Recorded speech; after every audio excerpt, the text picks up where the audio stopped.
Hello बच्चों, welcome back to my YouTube channel LTR GK study पे आप सभी का स्वागत है एक नए वीडियो पे। आज फिर से मेरा नाम है कलाम और आप देख रहे हैं LTR GK study YouTube channel. तो दोस्तों चलिए हम लोग बात कर रहे थे सामाजिक विज्ञान क्लास 8 का बात कर रहे थे। सामाजिक विज्ञान जो कि भूगोल की चर्चा कर रहे थे और चैप्टर था अध्याय हमारा 4 थे।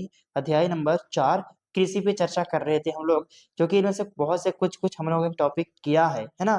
तो वीडियो को टक टक लगा के अंत तक देखना है आपको, ताकि आपको पूरी समझ में आ जाए। आपको चैप्टर कंप्लीट करवा देंगे आज इस वीडियो में। तो टकटकी लगा के पूरे वीडियो को देखना है, अंत तक बने रहना है। तो चलिए बिना टाइम वेस्ट किए वीडियो को स्टार्ट करते हैं। देखिए, अब हम लोग बात करते हैं हम लोग क्या क्या कल कर चुके थे, इसके बाद थोड़ी चर्चा करते हैं, ओवरव्यू लेते हैं, है ना। देखिए क्या थे, प्राथमिक क्रिया कर चुके थे, द्वितीय क्रिया, तृतीय क्रिया, ये सारा कुछ कर चुके थे हम लोग। उसके बाद कृषि कर चुके थे और क्या किए थे देख लीजिए। थोड़ा सा आपको रिव्यू दिखाते हैं आप सभी को कि हम लोग कल क्या क्या कर चुके थे, इसके बारे में थोड़ी हम लोग दिखाते थे आपको ओवरव्यू, है ना, ताकि आपको पूरी तरह से समझ में आ जाए। और जो बच्चे फर्स्ट इसका पार्ट नहीं देखे हैं, पार्ट 1 नहीं देखे हैं, जाकर देख लीजिएगा, ताकि आपको इस सारा कुछ समझ में आ सके। उसके बाद हम लोगों ने कृषि तंत्र के बारे में चर्चा कर चुके थे, कृषि के प्रकार के बारे में चर्चा कर चुके हैं, ये सारा कुछ। उसमें क्या थे, निर्वाह कृषि, गहन निर्वाह कृषि, वो सब सारा कुछ चर्चा कर चुके थे। तो बच्चे आप सब, मैं बता दूं सभी को कि आप सब ये सारा वीडियो फर्स्ट वाला जो पार्ट है वो देख लीजिएगा। इसमें बहुत ही इंपॉर्टेंट टॉपिक बात किया गया है। फिर गहन निर्वाह कृषि, आदिम निर्वाह कृषि, स्थानांतरित कृषि, चलवासी पशुचरण, और ये वाणिज्यिक कृषि यानी कि व्यापारिक कृषि वो बोलते हैं इसको। वाणिज्यिक कृषि, वाणिज्यिक अनाज कृषि, मिश्रित कृषि, ये सारा कुछ हम लोगों ने चर्चा, रोपण कृषि, ये सब कर कर चुके थे। ठीक है, आज हम लोग बात करने वाले हैं इनमें से कुछ और भी फसलें हम लोग कर चुके थे, पॉइंट थे हमारे, देख लीजिए।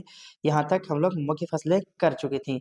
आज हम लोग बात करेंगे दोस्तों आप सबके साथ, आप सभी के सामने जो होने वाली है ये है खलिहान फसल, यानी खाने योग्य जो फसल है उनको हम लोग 3 भागों में बांटते हैं। तो पहला है चावल, जो फसल है पहला मुख्य फसल में आता है चावल। उसके बाद गेहूं, उसके बाद हमारा आता है मक्का।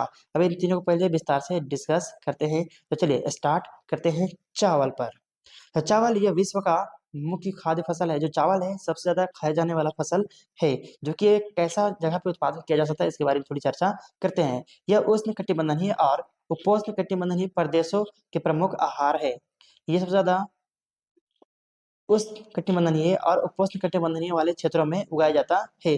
चावल के लिए तापमान जो जरूरी है वो कैसा होना चाहिए, तो चावल के लिए तापमान अधिक आर्द्रता एवं वर्षा की आवश्यकता होती है। बहुत ही ज्यादा आर्द्रता और वर्षा यानी कि बारिश की आवश्यकता होती है, तो ही चावल की फसल अच्छी होगी। यह फसल ये फसल जलोढ़ मिट्टी, जलोढ़ मिट्टी जिसमें जल रोकने की क्षमता हो, में सर्वोत्तम ढंग से बढ़ती है।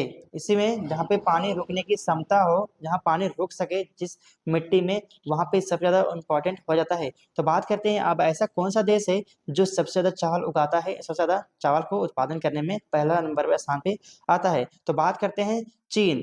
चीन जो है सबसे पहला नंबर पे आता है, अव्वल नंबर पे है, जो कि भारत अगले नंबर पे आएगा। सबसे ज्यादा अगर चावल उत्पादन की बात किया जाए तो वो है आपका चीन, जहाँ पे सबसे ज्यादा चावल उगाया जाता है। उसके बाद आता है क्रम संख्या 2 में हमारा भारत, महान देश भारत की बात आती है, जो 2 नंबर पे स्थान पे है चावल उत्पादन में। उसके बाद जापान, उसके बाद श्रीलंका और मिस्र, ये सारे देश हैं आपके चावल उत्पादन करने में। यहाँ तक हम लोगों ने क्लियर कर चुके दोस्तों। चलिए अब हम लोग बात करते हैं बच्चों गेहूं उत्पादन में। गेहूं अर्धन काल में, कब, अर्धन काल में, यानी कि अर्धन मतलब बहुत ही पहले वाले समय में, अर्धन काल में मध्य तापमान यानी कि आराम, ज्यादा ना गर्मी ना ज्यादा ठंडा, तो मध्य तापमान एवं वर्षा और शस्य कर्तन यानी कि फसल की कटाई के समय तेज धूप की आवश्यकता होती है। जो गेहूं होती है उसकी जब कटाई करने लगेंगे तो उसके लिए हमको तेज धूप की आवश्यकता होती है। इसका विकास सु अपवाहित मिट्टी, सु अपवाहित मिट्टी यानी कि दोमट मिट्टी में सर्वोत्तम ढंग से होता है। इसके लिए क्या चाहिए, दोमट मिट्टी चाहिए। इसके लिए तो गेहूं के लिए दोमट मिट्टी चाहिए, आवश्यकता होती है इसके उत्पादन के लिए। अब बात करते हैं इसमें से कौन कौन सा देश जो है वो सबसे ज्यादा उत्पादन किया जाता है, इसके बारे में थोड़ी चर्चा करते हैं। तो संयुक्त राज्य अमेरिका पहला स्थान है गेहूं उत्पादन करने में, संयुक्त राज्य अमेरिका। फिर है कनाडा, अर्जेंटीना, रूस, यूक्रेन, ऑस्ट्रेलिया, उसके बाद हमारा भारत देश आता है ना। तो देख लीजिए आप यहाँ जो गेहूं उत्पादन में कितने नंबर स्थान पे आते हैं, 1 2 3 4 5 6 एंड 7 नंबर यानी 7वें स्थान पे हमारा भारत आता है गेहूं उत्पादन में। विस्तृत रूप से उगाए जाते हैं इन देशों में। भारत में शीत ऋतु में उगाया जाता है। कौन सा ऋतु चाहिए इसके लिए, शीत ऋतु, जहाँ शीतोष्ण ऋतु हो उस टाइम उगाया जाता है। ठीक है, तो मैं बता दूं आपको, अब भारत के बारे में जान लिए पूरी दुनिया के। अब जानिए भारत के बारे में थोड़ी सी कि भारत का जो गेहूं उत्पादन का जो राज्य है सबसे ज्यादा वो कौन सा होगा। तो बता दें बच्चों आपको, वो है पंजाब। यानी कि आप याद रख सकते हैं इस ट्रिक को अपना करके। क्या है, पार्ले जी, पार्ले जी गेहूं के लिए पार्ले जी, यानी कि पंजाब, पी से पार्ले जी और पी से पंजाब। गेहूं क्या से बनता है, तो आटा से बनता है, इसलिए पी से पार्ले जी और पंजाब में उत्पादन होता है। ये हो गया। अब बात करते हैं मक्का उत्पादन की। क्या चर्चा करते हैं, मक्का उत्पादन। इसके लिए मध्य तापमान चाहिए, ना ज्यादा गर्मी और ना ज्यादा बरसात। वर्षा और अधिक धूप की आवश्यकता होती है, मतलब वर्षा जो है वो ज्यादा चाहिए इसमें, किसी में मक्का का उत्पादन करने के लिए वर्षा बहुत ज्यादा चाहिए और इसमें धूप भी आवश्यकता है।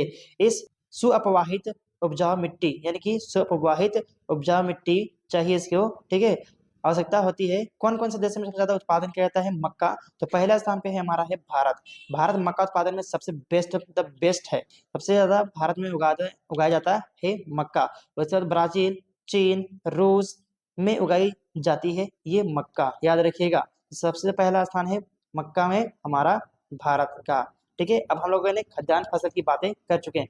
खाद्यान्न फसल में 3 फसल हैं, वो कौन सी, चावल, गेहूं और मक्का। अब बात करते हैं रेशेदार फसल की। किनकी बात करते हैं दोस्तों, अब बात करते हैं हम लोग रेशेदार फसलों की, यानी कि रेशे यानी धागा बनाएंगे उससे कपड़ा बनाने की बातें करेंगे रेशेदार फसल से। तो कपास, कपास की बात करते हैं हम लोग, जिससे हम लोग कपड़ा, सूती कपड़ा बनते हैं। इसकी वृद्धि के लिए उच्च तापमान चाहिए, जो टेम्परेचर है ज्यादा चाहिए। हल्की वर्षा, इसमें ज्यादा वर्षा ना भी हो तो कोई दिक्कत नहीं है, हल्की वर्षा चाहिए। 200 से 210 दिन और तेज चमकीली धूप चाहिए इसको। 200 से 210 दिन और तेज धूप चाहिए इसको कपास के लिए। ठीक है, और काली मिट्टी और जलोढ़ मिट्टी में सर्वोत्तम उगाई जाती है। ये काफी इंपॉर्टेंट है, जो कि काली मिट्टी और जलोढ़ मिट्टी, ये काफी इंपॉर्टेंट है, जो कि आपको ये कपास की खेती के लिए उपयुक्त है। काली मिट्टी और जलोढ़ मिट्टी है। अब इसको उत्पादन करने के लिए देश कौन कौन से सबसे पहला स्थान पे आते हैं, तो देखिए पहला स्थान पे आता है हमारा चीन, उसके बाद संयुक्त राज्य अमेरिका, इसके बाद आता है हमारा भारत महान देश, 3 नंबर पे स्थान पे है, जो कि कपास की खेती के लिए है। उसके बाद हमारा आता है ब्राजील, मिस्र, कपास के अग्रणी उत्पादक देश हैं, जो कि आपको सूती कपड़े यहाँ पे मिलते हैं। चलिए अब हम बात करते हैं कुछ नेक्स्ट आगे। अब हम लोग रेशेदार फसल में 2 फसलों को बांटते हैं। तो एक है पहला कपास, हम लोगों ने कर चुका है। अब बात करेंगे हम लोग पटसन की बात। किसकी बात करेंगे, पटसन की चर्चा अब हम लोग करने वाले हैं। देखिए अब बात करेंगे पटसन के बारे में, थोड़ी चर्चा करेंगे, देख लीजिए। अब बात करते हैं पटसन। हाँ, तो पटसन इसका सुनहरा रेशा है। क्या है, सुनहरा रेशा के रूप में भी जाना जाता है। जो पटसन है उसको सुनहरा रेशा के रूप में भी जाना जाता है। इसे यह जलोढ़ मिट्टी में अच्छी ढंग से विकसित होती है। जलोढ़ मिट्टी में सबसे अच्छा ढंग से उत्पादन होता है, जलोढ़ मिट्टी में पटसन। इसे उच्च तापमान, टेम्परेचर जो है वो ज्यादा चाहिए। भारी वर्षा और आर्द्र जलवायु की आवश्यकता होती है। भारी वर्षा चाहिए इसमें और आर्द्र जलवायु की आवश्यकता होती है। यह फसल कहाँ होती है, तो देखते हैं उष्णकटिबंधीय क्षेत्रों में उगाई जाती है। कौन सा, उष्णकटिबंधीय क्षेत्रों में उगाई जाती है। तो दोस्तों चलिए अब हम लोग बात कर लिए हम लोग रेशेदार फसल में। अब बात करते हैं पेय फसल में, यानी कि पीने योग्य जो फसल है उनमें थोड़ी चर्चा करते हैं पेय फसल की बात। तो पेय फसल को हम लोग 2 भागों में बांटते हैं। तो पहला है कॉफी और दूसरा है चाय। पहला कॉफी, दूसरा चाय फसल को बांटते हैं। तो कॉफी बात करते हैं, पहला कॉफी। इसके लिए गर्म एवं आर्द्र जलवायु और सुअपवाहित दोमट मिट्टी चाहिए। किसकी, दोमट मिट्टी की आवश्यकता होती है। इसकी फसल की वृद्धि के लिए ढाल अधिक उपयुक्त होती है, यानी कि ढलान होना चाहिए, पानी उसमें जमना नहीं चाहिए। इसीलिए अब कौन कौन से देश सबसे ज्यादा उत्पादन करने में है, तो पहला स्थान पे आता है हमारा ब्राजील। उसके बाद ब्राजील जो है वो सबसे ज्यादा उत्पादन करने वाला देश है कॉफी का। इसके इसके पश्चात भारत और कोलंबिया भी ये कॉफी उत्पादन करने में आगे हैं। भारत और कोलंबिया भी है, लेकिन पहला स्थान ब्राजील का है। उसके बाद हम लोग बात करते हैं चाय की। चाय बागवानी अब देख रहे हैं, असम काफी महत्वपूर्ण है और काफी चर्चा रहता है, महत्वपूर्ण है आपका असम की। तो बागानों में उगाई जाने वाली एक पेय फसल है जो बागान में उगाया जाता है। इसकी कोमल पत्तियों की वृद्धि के लिए ठंडी जलवायु, कौन सी ठंडी जलवायु चाहिए यहाँ पे, ठंडी जलवायु और वर्ष भर सवित्री उच्च वर्षा की आवश्यकता होती है। यानी कि अच्छी खासी वर्षा होनी चाहिए, लेकिन पानी जमना नहीं चाहिए। इसके लिए सु अपवाहित दोमट मिट्टी चाहिए। इसके लिए क्या चाहिए, दोमट मिट्टी की बातें होंगी, मदद ढंग से और मंद ढंग की आवश्यकता होती है। मंद ढंग की मंदी होनी चाहिए इसमें, और ढंग की आवश्यकता होती है, ये सारा कुछ। तो दोमट मिट्टी काफी इंपॉर्टेंट है आपको चाय की खेती के लिए। चलिए अब बात करते हैं कृषि का विकास कैसे हुआ, इसके बारे में थोड़ी चर्चा करते हैं। ध्यान दीजिएगा और आराम से देखते रहिए, लगातार टकटकी लगा करके बात करते हैं हम थोड़ी विकास के बारे में, यानी कि कृषि का विकास। कृषि का विकास का संबंध बढ़ती जनसंख्या की मांग को पूरा करने के लिए है। जैसे अब जनसंख्या बढ़ रही है, उनकी मांग बढ़ रहा है, उनकी भूख लग रहा था, मांग तो बढ़ेगा ना, डिमांड करेगा अपनी खाने की चीजों को, तो मांग बढ़ रही है। इसकी वजह से हमारे कृषि को डेवलपमेंट करना काफी जरूरी है। उत्पादन को बढ़ाने की आवश्यकता, कृषि के उत्पादन को बढ़ाने की दिशा में किए जाने वाले प्रयास हैं। जैसे समझिए, याद रखिएगा, यह कई तरीकों से प्राप्त किया जा सकता है। किसको, कृषि को, विकास को। ठीक है, देखिए पहला चीज हम लोग बात करते हैं बोए गए क्षेत्र में विस्तार करके। दूसरी, बोए जाने वाले फसलों की संख्या बढ़ा करके, सिंचाई सुविधाओं में सुधार करके विकास कर सकते हैं इसका। ठीक है, और उर्वरकों और उपज देने वाले बीजों के प्रयोग द्वारा कृषि का एक मशीनरीकरण भी कृषि के विकास का एक अन्य पहलू है। ये सारा कुछ से हम लोग कृषि का विकास कर सकते हैं। कृषि के विकास का चरम लक्ष्य खाद्य सुरक्षा को बढ़ाना है। जो खाने की फसलें हैं उनको बढ़ाना इनका मेन लक्ष्य, मेन उद्देश्य है। बात करते हैं कृषि का विकास विश्व के विभिन्न भागों में विभिन्न गतियों से हुआ। अधिक जनसंख्या वाले विकसित देशों में, अधिक जनसंख्या वाले विकासशील देशों अधिकतर गहन कृषि करते हैं। अधिकतर गहन कृषि करते हैं जहां जनसंख्या ज्यादा होती है। यहाँ छोटी जोतों पर सामान्यतः जीविक कुपोषण के लिए फसल उगाई जाती है, अपने जीवन पालन के लिए फसल उगाई जाती है।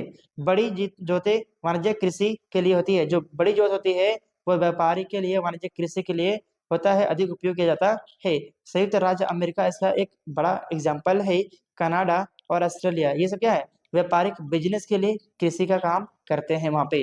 अब बात करते हैं दोस्तों हम लोग विकासशील देशों में गहन कृषि, किसकी बात करेंगे, विकासशील देशों में गहन कृषि के बारे में चर्चा करेंगे। देखिए अब जानते हैं हम लोग विकासशील देशों में गहन कृषि के बारे में थोड़ी चर्चा कर लेते हैं। तो पहला स्थान पे हम लोग आता है भारत, और उसके बाद अमेरिका के बारे में देखेंगे। एक छोटे किसान और एक बड़े किसान के बारे में जानेंगे कैसे। देखिए भारत के बारे में, भारत 1.5 हेक्टेयर में कृषि करता है। कितना, भारत जो है, भारत जो किसान है वो खूब से खूब 1.5 हेक्टेयर में कृषि करता है।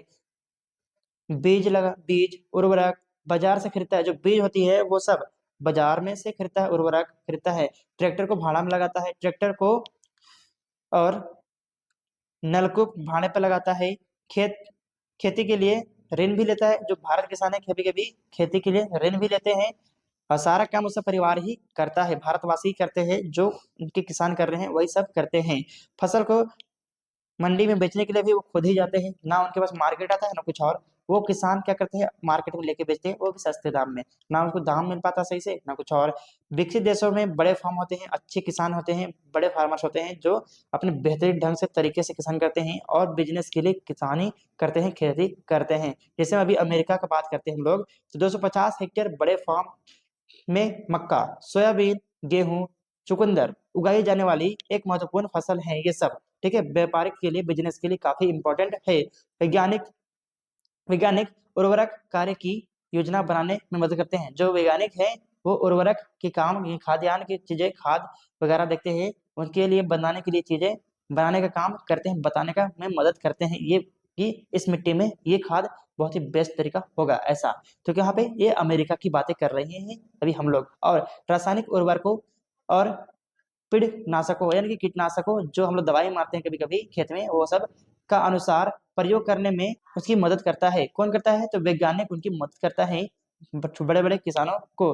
वह ट्रैक्टरों, बीज बोने की मशीनें, ठीक है, संयुक्त हार्वेस्टर और थ्रेशर का उपयोग करते हैं जो बड़े किसान होते हैं। अनाज स्वचालित अन्न भंडार में संचित किए जाते हैं, अन्न भंडार में रखे जाते हैं, संचित किए जाते हैं, अथवा बाजार अभिकरणों में भेजे जाते हैं। जो बड़े बड़े बाजार होते हैं वहां पे बेचा जाता है। संयुक्त राज्य अमेरिका में किसान एक व्यवसायिक की तरह काम करता है, ना कि खेतीहर की तरह। एक खेतीहर और किसान में फर्क है। किसान यानी कि बिजनेसमैन की तरह ये काम करते हैं, व्यापारिक की तरह। और जो हमारे भारत के किसान है वो सब खेतीहर हैं, जो सिर्फ अपने पालन पोषण के लिए कार्य करते हैं किसान का। चलिए बच्चों, अब बात करते हैं, थोड़ी लास्ट हमारी पॉइंट बची है जो कि ऋतु है। ऋतु, कृषि ऋतु के लिए बात करते हैं। तो कृषि ऋतु को हम लोग 3 भागों में बांटते हैं। पहले हम जान कहते हैं ऋतु की। ऋतु को पहले बच्चों 3 भागों में बांटते हैं। तो पहला आपका है बसंत ऋतु, पहला बसंत ऋतु, दूसरा ग्रीष्म ऋतु, और तीसरा है आपका वर्षा ऋतु। ये ऋतु को हम लोग 3 भागों में बांटते हैं दोस्तों। तो चलिए अब बात करते हैं। भारत में 3 शस्त्र ऋतु हैं जो इस प्रकार हैं। पहला है, देखिए, रबी फसल, खरीफ फसल और जायद फसल। ये 3 हमारी मुख्य फसलें हैं। जो खरीफ की फसलें हैं, रबी की फसलें हैं और जायद फसल हैं। थोड़ी इनकी चर्चा कर लेते हैं कि कब कब किए जाते हैं, इसी बारे में थोड़ी चर्चा करते हैं। क्या होती है रबी फसल, क्या होती है खरीफ फसल, क्या होती है जायद फसल। तो बता दें आपको कि रबी फसल ये शीत ऋतु में उगाए जाते हैं, बोए जाते हैं। शीत वाले मौसम में कहते हैं इनको कम पानी की जरूरत पड़ती है, ज्यादा पानी की आवश्यकता नहीं होती है। उसके बाद है खरीफ की फसल। तो खरीफ फसल में बहुत ही ज्यादा पानी की आवश्यकता होती है, जो बरसाती होती है। उसके बाद जायद फसल, इन दोनों के बीच के जो समय में कुछ फसल उगते हैं, जैसे में आपका आता है तरबूज यानी कि वाटरमेलन, कुकुम्बर, ये सारा कुछ निकलता है। ये सब जायद की फसलें में आते हैं, एग्जाम्पल हैं। आपको वीडियो कैसा लगा? अगर वीडियो आपको अच्छी लगी है तो वीडियो को लाइक कर दीजिए, और आप अगर हमारे चैनल में नए हैं तो चैनल को सब्सक्राइब करके बेल आइकन को प्रेस कर लीजिए, ताकि आपको इस तरह के रिलेटेड वीडियो सबसे पहले आप सभी तक पहुंच सके। क्योंकि मैं आप सबको हर एक बोर्ड एग्जाम की तैयारी बिल्कुल फ्री ऑफ कॉस्ट करवाता हूं। तो दोस्तों आज के लिए इतना ही। तब तक के लिए जय हिंद, वंदे मातरम।